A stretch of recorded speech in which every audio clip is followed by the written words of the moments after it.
Latest எபிசோடுகளை விளம்பரங்களே இல்லாமல் காணுங்கள். இவ்ளோ சூடா கொடுத்திருக்கா?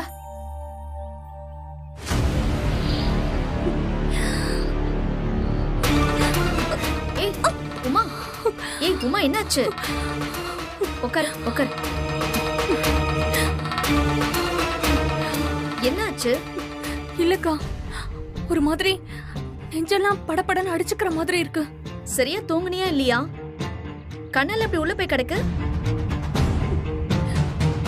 இந்த மாதிரி சமயத்துல நல்லா தூங்கணுமா? அந்த பிரியா மறுபடியும் இந்த வீட்டுக்குள்ள எப்ப காலடி எடுத்து வச்சாலும் அப்பல இருந்து நிம்மதி போச்சு. படுத்தா மண்டைக்குள்ள கெட்ட கெட்ட கனவா வருது, தூக்கமே வரதில்ல. நீ எதையும் போட்டு கழுப்பிக்காம பேசாம போய் படு. அதான் நாங்கெல்லாம் இருக்கோம்ல, எந்த பிரச்சனை வந்தாலும் நாங்க பாத்துக்கிறோம். உனக்கு குடிக்க ஏதாவது எடுத்துட்டு வரவா? வேண்டாம்க்கா, பரவாயில்ல. சரி, நீ கண்டதையும் யோசிக்காம போய் படு. பாத்து விடுங்கக்கா, நான் பாத்துக்கிறேன்.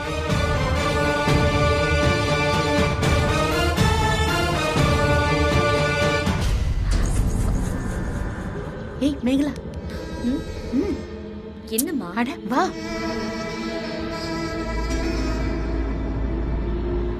என்னடி தங்கச்சிக்காக அக்கா அப்படியே தவிக்கிற மாதிரி தெரியுது? அம்மா, அவ பாவம்மா. இந்த மாதிரி சமயத்துல ஒரு பொம்பளை வேற ஏதாவது பிரச்சனையா இருந்தா கூட சமாளிச்சிடலாம். தான் புருஷன் மேல இப்படி ஒரு பழி வந்தா எப்படி நிம்மதியா இருக்க முடியும்? அவளை பார்க்கவே சங்கடமா இருக்கு. அட இவளு கூறு கெட்டவள. பார்த்து சந்தோஷப்படுறதுக்கு ஒரு அருமையான சந்தர்ப்பம் கிடைச்சிருக்கு. அதை என்ஜாய் பண்ணாம அப்படியே பரிதாபப்பட்டுட்டு இருக்க. என்னம்மா சொல்ற? என்ன நொன்னம்மா சொல்ற? வந்துட்டா அவ கொஞ்ச நஞ்ச ஆட்டமா ஆடினா அதுக்கெல்லாம் சேர்த்து மொத்தமா ஆப்பு வைக்கதான் அந்த சாமி பிரியாவை அனுப்பி வச்சிருக்கு. மா, எனக்கே அவளை பார்த்தா பாவமா இருக்கு. உனக்கு தோணலையா? இங்க பாரு, நாமெல்லாம் நமக்கான சந்தோஷத்தை உருவாக்கவே முடியாது. இப்படி அடுத்தவங்க படுற கஷ்டத்தை பாக்குறதுதான் நமக்கு சந்தோஷம். அவ வேலைக்கு போய் கை நிறைய சம்பாதிக்கிறோங்கிற திமிர்ல உன்னை எவ்வளவு எல்லாம் அசிங்கப்படுத்தி இருக்கா, எவ்வளவு அவமானப்படுத்தி இருக்கா. அவ செஞ்சதெல்லாம் உனக்கு மறந்து போச்சு.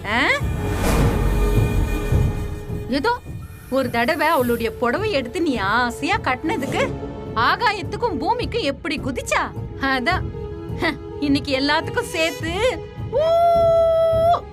எல்லாம் புட்டுக்குச்சு. லட்சம் ரூபாய் சம்பாதிச்சு என்ன பிரயோஜனம்? கட்டின புருஷனை கைக்குள்ள வச்சுக்க முடியலையே. இப்ப பூட்ட கேஸ் ஆயிடுச்சுல. மா, இந்த பிரியா ஏதோ சும்மா கலட்டா பண்ணிக்கிட்டு இருக்காமா. அப்படிலாம் ஒண்ணும் இருக்காது. இவளும் இவ அப்பனும் சேர்ந்து அவனை மிக்சியில போட்டு அரன்னு அரைச்சாங்கல்ல. அவன் அப்படியே சைடுல இவங்களுக்கு மொத்தமா மிளகா அரைச்சிட்டான். அப்படியா இருக்கும்? அடியே, உன் புருஷன் கொலைக்கிற நாயி, கடிக்காது, வேஸ்ட். ஆனா உன் மச்சின இருக்கான் பாத்தியா, அது அமைதியா இருக்கிற நாயி. அது சும்மா இருக்குதேன்னு நம்ம சீண்டிட்டோம்னு வச்சுக்கோயேன், இப்படிதான் ஒரு நாளைக்கு வெடுக்குன்னு கடிச்சுப்படும். சிரிச்சிட்டு பாத்தியா? இனிமேதான் பல சிறப்பான சம்பவம் எல்லாம் இருக்கு. இங்க பாரு, எழுதி வச்சுக்கோ. சாயங்காலம் வரப்போற டாக்டர் பிரியாவை செக் பண்ணி முடிச்ச உடனே மிஸ்டர் மார்கண்டேயன் நீங்க தாத்தாவாக போறீங்க, மிஸ்ஸஸ் சீதா நீங்க ஆயாவாக போறீங்க, மிஸ்ஸஸ் ரேவதி நீங்க அத்தையாக போறீங்கன்னு சொல்றாங்களா இல்லையான்னு மட்டும் பாரு.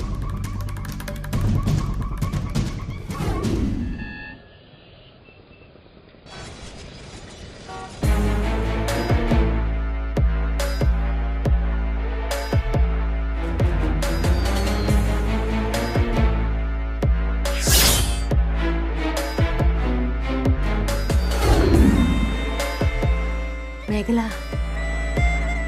அந்த ஆளை பாரு, அப்படியே பிரசவ வார்டுக்கு வெளியில இருக்கிற மாதிரி படபடான்னு இருக்கா பாரு. மா, கொஞ்சம் வாய மூடுறியா?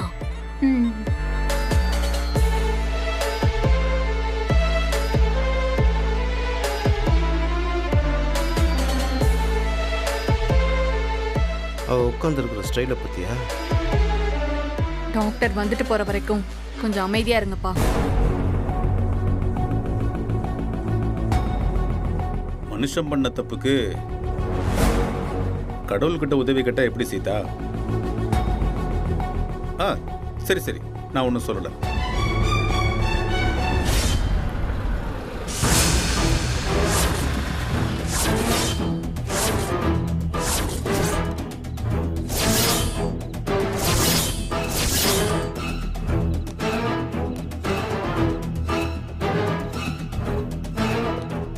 வாங்க டாக்டர், வாங்க வாங்க.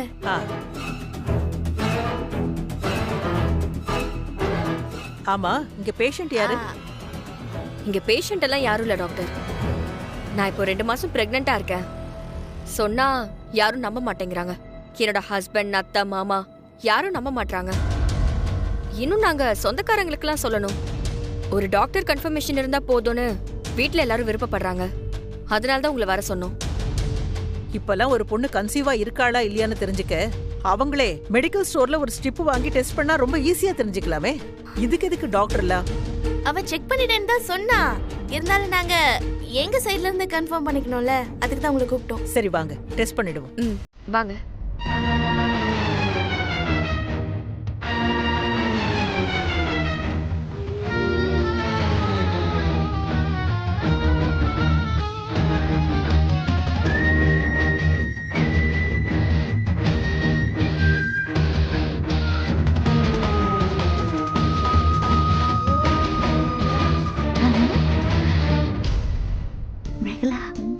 என்னம்மா இந்த 3ல ஒண்ணு தொடு.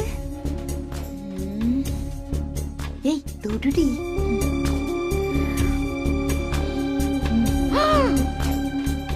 என்னம்மா? ரெட்ட குழந்தைடி. என் தம்பி வாழ்க்கையை வச்சு நீங்க 2 பேரும் கேம்ஸ் விளையாடிட்டு இருக்கீங்களா? டாக்டர் மட்டும் போகட்டும், உங்க 2 பேரும் அப்படியே கும்மிடுற கும்மி. எங்க நான் இல்லங்க.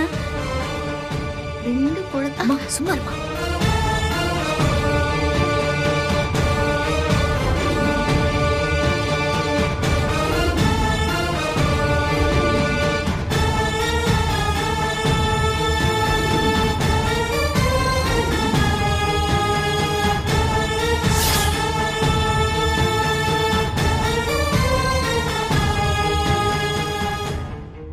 என்ன பாக்குறீங்க? வாழ்த்துக்கள், நீங்க பாட்டியாக போறீங்க.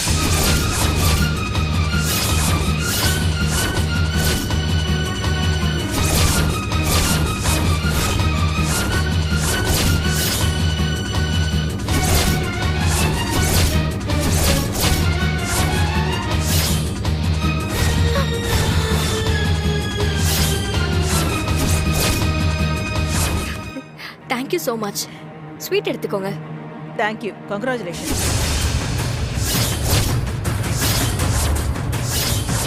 நீங்களும் எடுத்துக்கோங்க.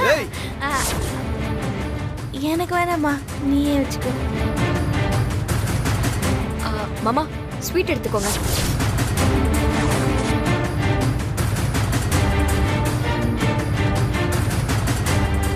அத்தை,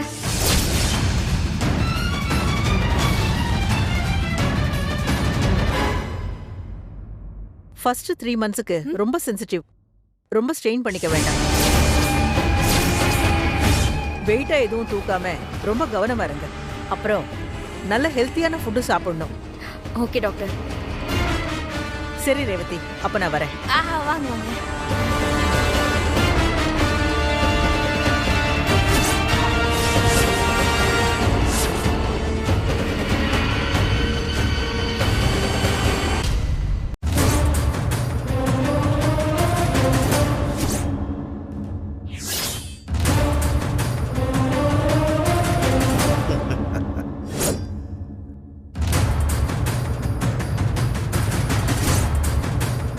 அட அட அட, அருமையான ஸ்வீட். யாரும் எடுத்துக்கலையா? எல்லாரும் எடுத்துக்கங்க. ஸ்வீட் எடு, கொண்டாடு.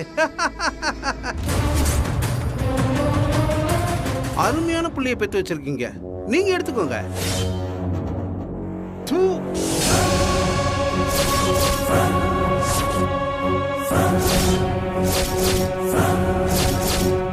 இவ்வளவு பெரிய விஷயம் நடந்திருக்கு. நீ என்ன ஒண்ணுமே நடக்காத மாதிரி நீ பாட்டுல உட்காந்துட்டு இருக்க? எப்பேற்பட்ட அயோக்கிய பயலா இருப்ப நீ.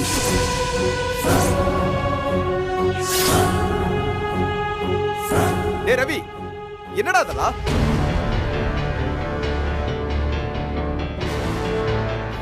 டேய் கேட்டுட்டே இருக்க, நீ பாட்டுக்கு உள்ள போய்கிட்டே இருக்க. அப்படியே போட்டன வை. பண்ற தப்பலாம் பண்ணிட்டு அவன் பாடி அமைதியா இருக்கா? திருட்டு ராஸ்கல், அடிச்சு பல்லக்கெல்லாம் பேத்துறான் பாரு. டேய், இந்த குடும்பத்துல இப்படி கேவலமான காரியம் யாருமே பண்ணதில்லடா. ஏதாவது பேசி தொலையா. நீங்க கொஞ்சம் அமைதியா இருங்க. அண்ணன், என்னன்னா இதெல்லாம்? நீ இப்படி எல்லாம் பண்ணிருக்க? வாயை திறந்து ஏதாவது பேசுன? கேக்குறல, ஏதாவது சொல்லு. அண்ணா பேசுங்க. அண்ணா அட பாவி. ஏடா அண்ணா, ஏடா அண்ணா இப்படி பண்ண? அம்மா விடுமா, குடும்ப மானத்தை வாங்கிட்டியடா. அம்மா ஏடா ஐயோ இப்படி பண்ண? இப்படி ஒரு அசையை பண்ணிட்டியடா. அத்தை மானமே போச்சேடா. அத்தை ப்ளீஸ். ஏய் சீதா, பாவி பாவி.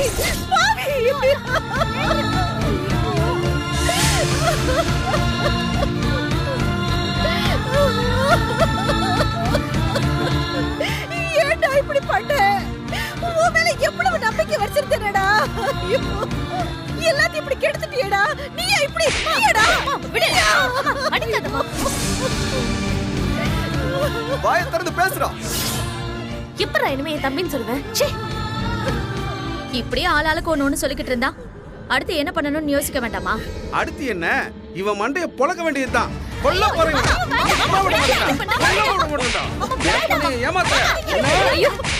நிறுத்துங்க. விடுங்க மாமா, விடுங்க மாமா, விடுங்க விடுங்க மாப்ள. விடுங்க மாமா. என்ன ஆளாளுக்கு உங்க இஷ்டப்படி என் புருஷனை பேசிட்டு இருக்கீங்க? இப்ப என்ன, அவ உண்டாயிருக்காங்கிறது மட்டும் தானே கன்ஃபார்ம் ஆயிருக்கு, அவ்வளவுதானே?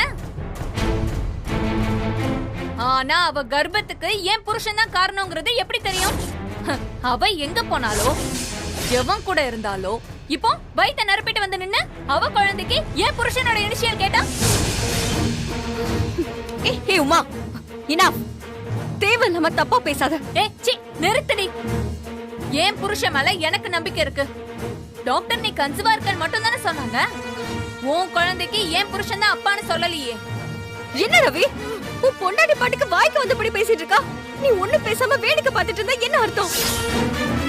என்ன அர்த்தம்? அந்த பிள்ளைக்கு அப்பா அவர் இல்லைன்னு அர்த்தம். உன்னைய நம்பி நாங்க எதுக்கு என் தம்பியை சந்தேகப்படணும்? நாங்க ரெண்டு பேரும் ஒண்ணா இருந்தோம்னு சொன்னேன், நீங்க யாருமே நம்பல. நான் உண்டா இருக்கேன்னு சொன்னேன், அப்பையும் யாரும் நம்பல. இதோ இப்ப உண்டா இருக்கேன்னு ப்ரூவ் ஆயிடுச்சு. அடுத்து என்ன? என் வயித்துல வளர குழந்தைக்கு இவன் தான் அப்பான்னு ப்ரூவ் பண்ணும்ல. சிம்பிள். ஒரு டிஎன்ஏ டெஸ்ட் எடுத்து பார்த்தா தெரிஞ்சிரும். நான் ரெடி, அவன் ரெடியா? அப்பயாச்சும் ஒத்துப்பீங்களா?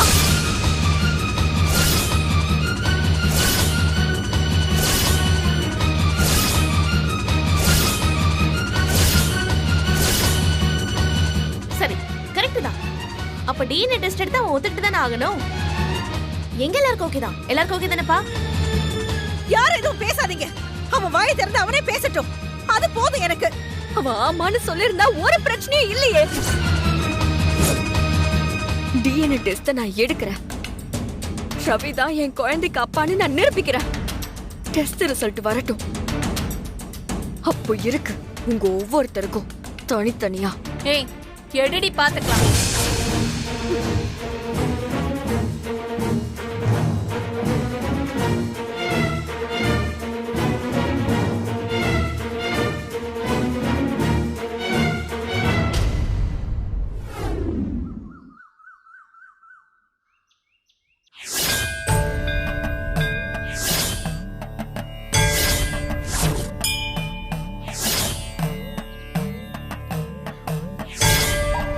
என்ன நினைச்சிட்டு இருக்க உன் மனசுல? மாமா, டேய், நான் உன்கிட்ட பேசல, அவங்கிட்ட பேசிட்டு இருக்கேன். சரி சரி சரி, பேசுங்க பேசுங்க. இவர் சண்டை வலிக்காத ஒரே ஆளு முருகன் மட்டும்தான். இப்ப அவரண்டியும் சண்டையா? உன் கதை முடிஞ்சது முருகா, அவ்வளவுதான். இவன் எவ்வளவு தூரம் தாங்குவான்னு என்ன போட்டு பாக்குறியா? என் பிள்ளைங்களை ஒன்னொன்னா திருப்பி விட்டுட்ட. கடைசியா என் பொண்டாட்டியவும் என்கிட்ட இருந்து பிரிச்சுட்ட. வேலையை கொடுத்த வேலையை நீ ஏக்கெடுத்த. என்ன உனக்கு விளையாடுறதுக்கு வேற யாருமே கிடைக்கலையா? இது வரைக்கும் நீ எனக்கு கொடுத்த எல்லா சோதனையும் நான் தாங்கிக்கிட்டேன். ஏன்னா அதுல பிரச்சனை எனக்கு மட்டும்தான். ஆனா இப்ப நீ எனக்கு கொடுத்திருக்கிறது மிகப்பெரிய மன வலி. முடியலப்பா, அதை தாங்குற அளவுக்கு சக்தி என்கிட்ட இல்லப்பா. இப்ப என்ன உனக்கு கையெடுத்து கும்பிடணுமா? ஐயா சாமி, என்னால இதுக்கு மேல முடியலடா. என்னால வலி தாங்க முடியலடா. வெளியில தான் வலிக்காத மாதிரி நடிச்சுக்கிட்டு இருக்கேன், புரியுதா? ஓ, கையெடுத்து கும்பிட்டா பத்தாதா? விழுந்து கும்பிடணுமா? விழுந்து கும்பிடணுமா? சரி சரி சரி, கும்பிடுறேன்.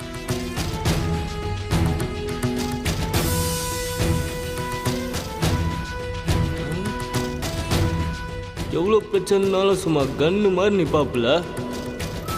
இப்போ என்ன நட்டு போட்டு கைனா மாதிரி பண்ணுகிறாரு. நான் முருகா அதெல்லாம். போதுமா போதுமா போதுமா, இதோட நிறுத்திப்பியா? இல்ல இன்னும் எவ்வளவுதான் தாங்குறான்னு அடிச்சு பாப்பியா? இத பாரு முருகா, எல்லா அப்பனுங்க மாதிரி தான் நானும். வெளியே பாக்குறதுக்கு சிடுசிடுன்னு இருந்தாலும் உள்ளுக்குள்ள அவ்வளவு பாசத்தையும் கொட்டி வச்சிருக்கேன். ஒரு அப்ப பிள்ளைங்களை தண்டிக்கிறது அவங்கள ஆளாக்குறதுக்கு தானே ஒழிய அழிக்கிறதுக்கு கிடையாது. முருகா, என் பிள்ளைங்களுக்கு நான் தண்டனை தரல, பாடம் கத்து கொடுத்துட்டு இருக்கேன். இந்த சண்டையில நான் தோத்து போலாம் சாமி. ஆனா என் பிள்ளைங்க கிட்ட தோத்து போறதுனால எனக்கு ஒன்னும் ஆக போறது இல்ல. நீ எவ்வளவு பிரச்சனைகளை முடிக்க எனக்கு உதவி பண்ணிருக்க. இந்த பிரச்சனையில நான் என்னதான் முடிவெடுக்கிறது? ரெண்டு பேருமே ரவியோட பிள்ளைய சுமந்துட்டு இருக்கிறதா சொல்றாங்க. ஆனா நான் இப்ப யார் பக்கம் நிக்கிறது?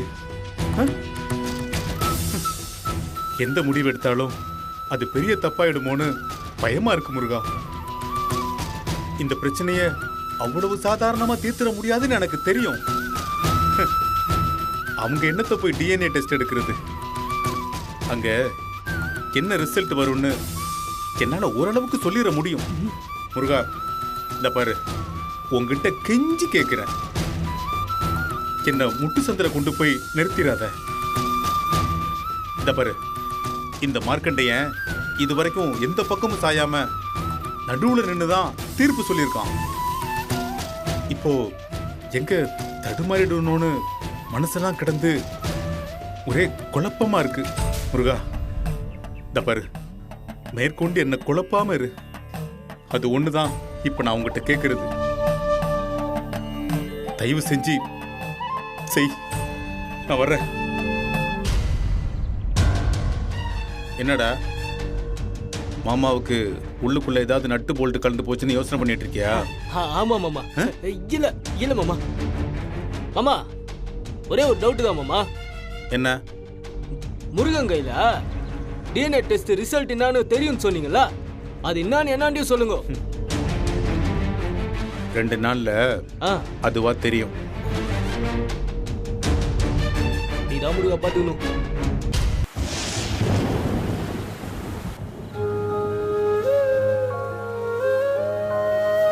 தேங்க்ஸ் அம்மா.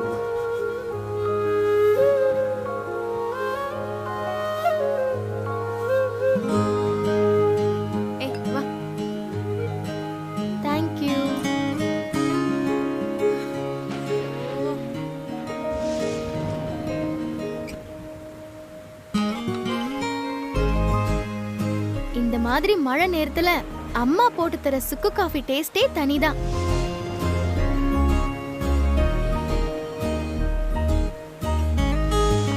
என்னடி, அப்பாவும் பாண்டி இன்னும் வரலையா?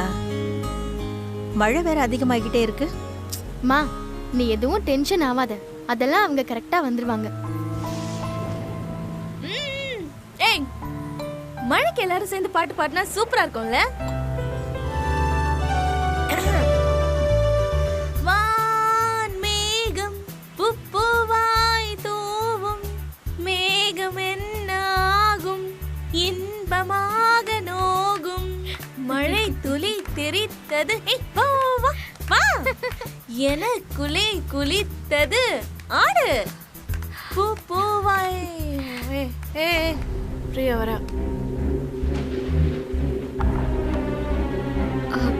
ஏன் பாட்டு நிறுத்திட்டீங்க? பாடுங்க. உனக்காக பாடிக்கிட்டே இருப்பாங்க. என்னம்மா எதுவுமே நடக்காத மாதிரி எங்ககிட்ட வந்து பேசிட்டு இருக்க? வயிற்றுல குழந்தைன்னு குண்டை தூக்கி போடுற. இப்போ இங்க வந்து நீங்க பாடுங்க, நான் ஆடுறேன்னு சொல்லிக்கிட்டு இருக்க. அட போமா அந்த பக்கம். அத்தை. இல்ல பிரியா, நீ எதுவா இருந்தாலும் அவர்கிட்ட பேசிக்கோ. நாம பேசுறதுக்கு ஒண்ணும் இல்லை. மத்தியானம் ரொம்ப அசதியா இருந்துச்சுன்னு சாப்பிடாம தூங்கிட்டேன். இப்ப பார்த்தா சாப்பாட்டை மழையில யாரும் டெலிவரி பண்ண மாட்டேன்னு சொல்லிட்டாங்க. கேப் புக் பண்ணாலும் வரல. மழைனா அப்படிதான் இருக்கும். அதுக்கு நாங்க என்ன பண்றது? ரொம்ப பசிக்குது. சாப்பிட ஏதாச்சும் இருக்கா? ஏமா எங்களை பார்த்து உனக்கு எப்படி தெரியுது? அமைதியா இருந்த குடும்பத்துல குழப்பத்தை உருவாக்கி குட்டிச்சவராக்கி வைப்ப. உனக்கு தங்க இடம் கொடுத்து தினமும் சோறு போட்டு விட்டா ஊட்டி கூட சொல்ல போல இருக்க. எங்ககிட்ட கேட்க கூடாதுங்கிற அறிவு கூட இல்லை உனக்கு. இப்போ ஃபுட்டு ஆர்டர் பண்ண முடியாத சிச்சுவேஷன். ஒருத்தவங்க பசின்னு வந்து கேட்டா சாப்பிட எதுவும் தர மாட்டீங்களா என்ன? அத்தை, என்னத்த இதெல்லாம்?